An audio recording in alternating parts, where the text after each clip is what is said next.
meet again. All right. Yeah.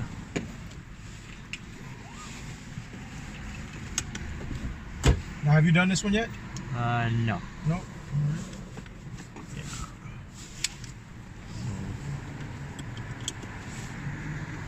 Oh, you can't adjust the mirrors or anything? Now turn it on first. Oh, okay.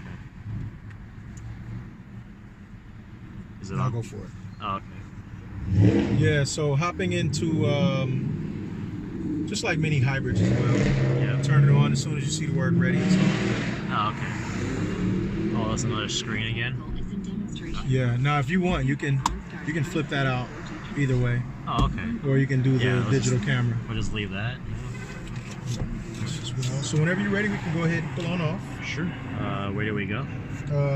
Let's do the same route. It's getting a little bit congested down there, so Okay. I'm going to want to do our best to take the quicker route.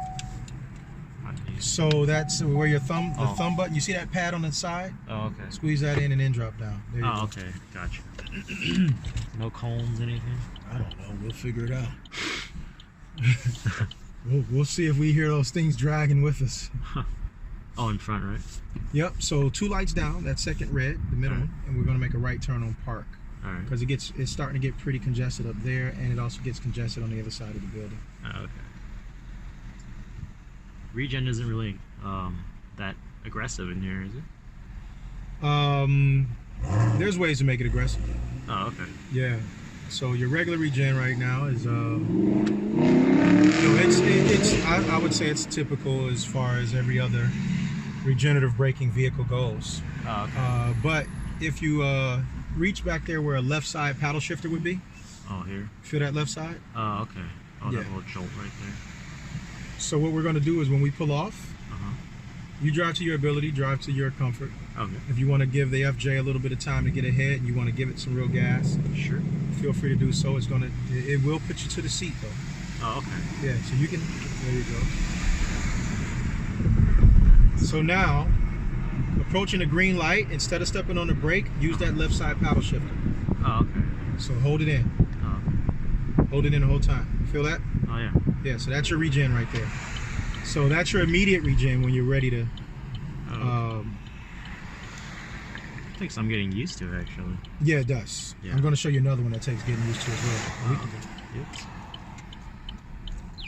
So the thing is this, when you're using your regenerative braking with the pedal, that's your normal regenerative braking that you're going to be doing. It's going to give you a charge to hold as long as possible to get the best we can out of it. But at certain times, we can stay right here. At certain times, we're not using that pedal as often or as much as necessary. Maybe we don't get enough time to brake where the regen is going to make a difference. That's when you kick that one in instead. Okay. That left paddle shifter style. Oh, okay. That's going to give you even more regenerative braking. There's also another way to do it, is if you want to drop this in low gear.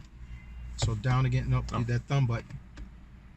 Thumb, there you go, now, okay. Okay. Now let off of everything. Oh, okay. So it just stays. Yeah, so just inch up just a little and then let off everything. Inch up a little, let off. Oh, okay. Yeah, so now, just remember, we can't coast for safety. Oh, yeah. So you know how when you're driving and sometimes for safety you need to coast if somebody's behind you, Yeah. or you're coasting to figure out where you're going or whatnot, it's not going to do it when it's in low gear. Oh, okay. So when I show people this, I don't keep it on low gear the whole time. Oh, okay. But I just want to show you. So just remember, if you let off the gas, you're braking. Okay. Interesting. So, but every time you let off the gas, now every single time, you're regenerative braking as well. Oh, okay. All right. So we got a little bit of room here. We can go ahead and take this corner a little bit. And luckily, we got a red light coming up. Oh. Yeah, you see that? Yeah. Yeah. So normally you would have let off roughly now, Yep. and you would have coasted a little way. Yep. Oh, okay. But you see that where you're not even coasting now. Yeah. It's ready to stop. It's just okay. stopping. Yeah. So, but I want to throw it back in drive because I don't. Oh. Let's stay in this lane for right now. I'm gonna put it back in drive for you. Okay. All right, we're good. Oh, So here. we got to get in front of this lane right here. Get in front of these guys because they're all turning and it'll sit here forever. Okay. We're making a right turn at that next green light there. Okay. Now this comes with all of your standard safety features that many of the vehicles have nowadays. All your lane departure. It's going to come with your pedestrian detection, everything else. This is the premier model.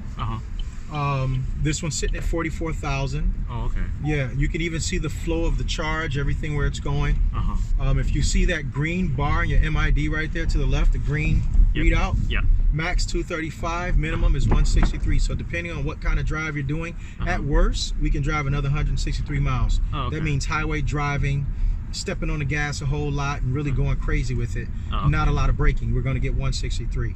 On okay. city streets like this and doing the best we can, the max we could end up getting is 235. The style of driving that we're doing right now with this vehicle is going to give us about another 200. Oh, okay, that's pretty nice. And you haven't charged this at all today? We haven't charged it all. No. Oh, okay. Yeah, I think Friday we didn't even charge it. We just set it aside and went on with Saturday. Oh, nice. Yeah.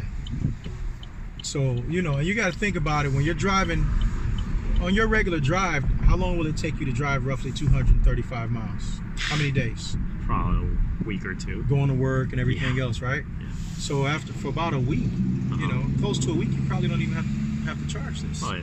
But most people, when they get home, they charge it anyway, right? Right. When charging, how long will it take? Depends on the plug that you have. You can charge it in as fast as 30 minutes. Oh, nice. But typical household, 120. Typical household, 120. Yeah, you can charge it, depending on what you have your charge set at, maybe 4 hours, 6 hours, something like that throughout the night. Yeah. That's not too bad. Yeah. So again, if you have the slowest charger set at the slowest rate, because the slower you charge, the less it's going to cost you. Right. The faster you charge, the more, of course, it will cost you. Okay. Depending on which, where are we at? What I want to show you. So depending on which charger, so either you're using a charge limit of 12 amps or a charge limit of 8 amps. Okay. For a typical power plug, would it be 8 or 12? You'd be at 8. Okay. You can even set your target charge level. Okay. You know, max charge, quarter, half, something like that or whatnot, depending on what you need. This will override your set times. And you know how you have a do not disturb on your phone? Oh, yeah, yeah. So you can set your do not disturb for a certain time. I want it to start at 11 p.m. and shut off at 7 a.m. Oh, okay. You know what? Today I wanted to shut off at 6 a.m. So you do this, but then after that it goes back to its normal. Its normal times. Charge options. That's not what I wanted to show you. Where are we at with this? Come on, Walter. It's in there somewhere. Charge limit. Display. Charge station. So you can do set home location or charging station and it'll charge away. There you go. Portable cord charge station. Oh, okay. So if you go to a friend's house and they don't have a charge station or anything like that, but you do need a charge and you're going to be there for some hours. Yeah. You have your regular charge plug. Oh, okay. And you can plug into their home. You'll use portable cord. Plug yours in. Plug into their home, regular 110 volt. And it'll transfer to a 220, and now you'll charge in about 4 hours or so, just enough to get home if need be. Oh, okay. You know, so there's so much more to it. I can have you in here for another 30 minutes talking about all of the stuff that goes on with this thing. Yeah, yeah. For test federal tax credits, how much would this car cost? Right now, I believe they're doing like $7,500 cash for this one. At the end of the month, they're going to be giving away half of that. And then I think maybe at the end of April or some whatnot, they're going to even break down a little bit less. By the summer, they'll be done with it. And it'll start something all over again later. It's based on how many units you sell, right? Yeah, yeah, exactly. So it just depends on exactly what they're selling, what they're able to do that year. And they come out of nowhere sometimes and toss out another. Oh, okay. Yeah, yeah. We're going to do another incentive, you know, all of these other things. And Chevy has their own incentives as well, right? Yep. All right.